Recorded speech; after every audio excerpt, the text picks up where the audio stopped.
Capítulo 5.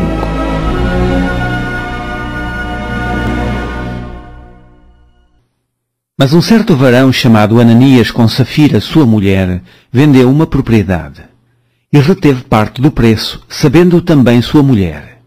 E, levando uma parte, a depositou aos pés dos apóstolos.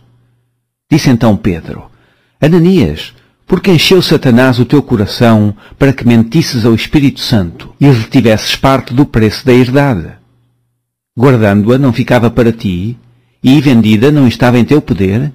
Porque formaste este desígnio em teu coração. Não mentiste aos homens, mas a Deus. E Ananias, ouvindo estas palavras, caiu e expirou, e um grande temor veio sobre todos os que isto ouviram. E, levantando-se os mancebos, cobriram o morto, e, transportando-o para fora, o sepultaram. E, passando um espaço quase de 3 horas, entrou também sua mulher, não sabendo o que havia acontecido. E disse-lhe Pedro: Diz-me, vendeste, portanto, aquela herdade? Ela disse: Sim, portanto. Então Pedro lhe disse: Por que aqui entre vós vos concertastes para tentar o Espírito do Senhor? Eis aí à porta os pés dos que sepultaram o teu marido, e também te levarão a ti. E logo caiu aos seus pés e expirou. E entrando os mancebos, acharam-na morta, e a sepultaram junto do seu marido. E houve um grande temor em toda a igreja e em todos os que ouviram estas coisas. E muitos sinais e prodígios eram feitos entre o povo pelas mãos dos apóstolos. E estavam todos unanimemente no alpendre de Salomão. Quanto aos outros, ninguém ousava juntar-se com eles, mas o povo tinha-os em grande estima. E a multidão dos que criam no Senhor, tanto homens como mulheres, crescia cada vez mais. De sorte que transportavam os enfermos para as ruas e os punham em leitos e em camilhas para que, ao menos, a sombra de Pedro, quando este passasse, cobrisse alguns deles. E até das cidades circunvizinhas concorria muita gente a Jerusalém, conduzindo enfermos e atormentados de espíritos imundos, os quais todos eram curados. E, levantando-se o sumo sacerdote e todos os que estavam com ele, e eram eles da seita dos saduceus, encheram-se de inveja.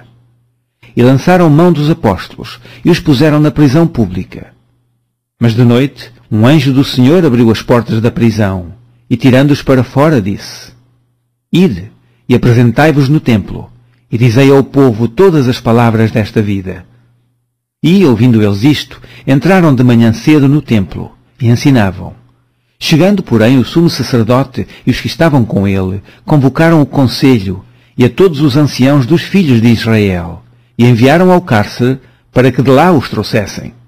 Mas tendo lá ido os servidores, não os acharam na prisão, e, voltando, lhe anunciaram, dizendo: Achamos realmente o cárcere fechado, com toda a segurança, e os guardas que estavam fora, diante das portas. Mas, quando abrimos, ninguém achamos dentro. Então o capitão do templo e os principais dos sacerdotes, ouvindo estas palavras, estavam perplexos acerca delas e do que viria a ser aquilo.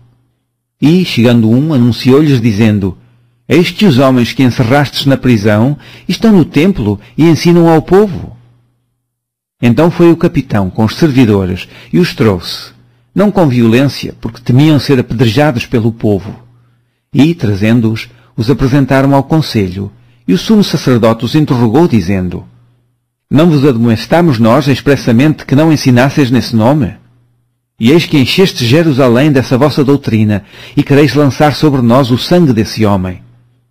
Porém, respondendo Pedro e os apóstolos, disseram: Mais importa obedecer a Deus do que aos homens. O Deus de nossos pais ressuscitou a Jesus, o qual vós matastes, suspendendo-o no madeiro. Deus, com a sua destra, o elevou a príncipe e salvador, para dar a Israel o arrependimento e a remissão dos pecados. E nós somos testemunhas acerca destas palavras, nós e também o Espírito Santo, que Deus deu àqueles que lhe obedecem.